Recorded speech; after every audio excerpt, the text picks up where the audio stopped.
তো হ্যালো পার্টিরা, আজ সকাল সকাল ঘুম থেকে উঠে আমি রেডি হয়ে গেছি। আর আমি আছি আজকে মেসে, মেদিনীপুরে। আর এই হচ্ছে আমার মেসের বন্ধুরা, যারা সকাল সকাল খাবারের আয়োজন করেছে, মুড়ি, চপ আর ঘুগনি। তারপর আমি ঝটপট খাবারটা মেরে দিয়ে বেরিয়ে পড়ি খেলতে যাওয়ার জন্য। আর আজকে আমি খেলতে যাচ্ছি আবার সেই খিরপাই। আগের ভিডিওতে তোমরা দেখেছিলে যেখানে বৃষ্টির কারণে আমাদের খেলাটা বন্ধ হয়ে গেছিল, সেই খেলাটাই আজকে আবার আমরা খেলতে যাচ্ছি। আমার সাথে আছে আমি, আদর্শ দা। আর পেছন ফাটা রোদে দুজনে বেরিয়ে পড়ি বাইক নিয়ে। আস্তে আস্তে আমরা পৌঁছে যাই ক্ষীরপাই। আর আজকে মাঠে পৌঁছে দেখি যে ওয়েদার সবই ঠিক আছে, খুব সুন্দর আছে, রোদও প্রচুর, কিন্তু মাঠে দর্শক নেই। আগের দিন যে পরিমাণ দর্শক ছিল, আজকে সেই পরিমাণ দর্শক মাঠে ছিল না। তারপরে এদিকে আমার টিম ড্রেস আপ করছিল, আর আমি আর আদর্শদা একটু বিমল দাদের সাথে আড্ডা মারছিলাম তখন। তারপর ডাক চলে আসে আমাদের খেলার, যে আমাদের খেলা পড়ে গেছে, আমাদেরকে খেলতে হবে।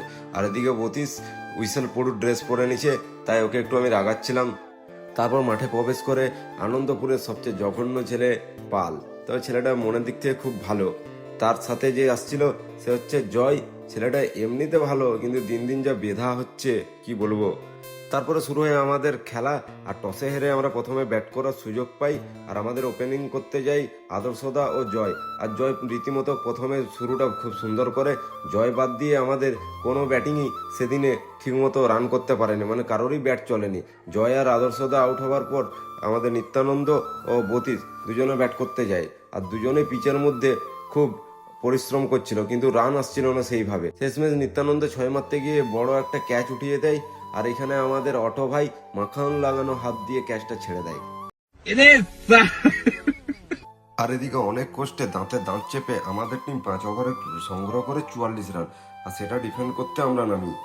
আর এদিকে দ্বিতীয় ইনিংসের শুরুটা কাজল খুব সুন্দর করে, যার কারণে মাতালকে 0 রানে প্যাভিলিয়নে ফেরত পাঠিয়ে দেয় তার সুন্দর বোলিং পারফরমেন্সের জন্য।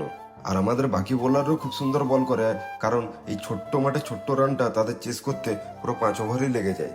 তারপর শেষমেশ আমরা হেরে যাই, হেরে করে চলে আসি বাড়ি।